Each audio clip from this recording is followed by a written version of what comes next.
Hi hello friends, Shri Lokeshwari fashions అనమాట. మేము ముందు కొత్త జ్యువెలరీ తెచ్చాను చూడండి. సో గోల్డ్ బీడ్స్ వచ్చింది. సో అమ్మవారిది ఫినిషింగ్ అయితే చాలా వరకు బాగుందండి. చూడండి, చైన్ వచ్చేసి ఇలా వచ్చేస్తుందండి. దీనికి ఇయర్ రింగ్స్ అయితే ఇలా వచ్చేస్తుందండి. చాలా వరకు బాగుంది. సో అలాగే ఇక్కడ కూడా ఒక జ్యువెలరీ ఉంది.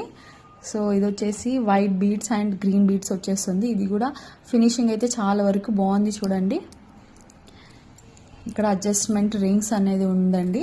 మీకు కావాల్సిందంటే ఎంతైనా అడ్జస్టబుల్ చేసుకోవచ్చు. సో ఈ చైన్కి వచ్చేసి ఈ జుమ్కాస్ ఇచ్చారండి. సో దీనికి వచ్చేసి ఈ ఇయర్ రింగ్స్ ఇచ్చారండి. సో మా దగ్గర ఈ 2 అవైలబుల్స్ ఉన్నాయండి. మీకు ఏది కావాలో మాకి మెసేజ్ పెట్టేయండి వాట్సాప్కి. నో కాల్ అండి, ఓన్లీ మెసేజ్ అండి. Thank you.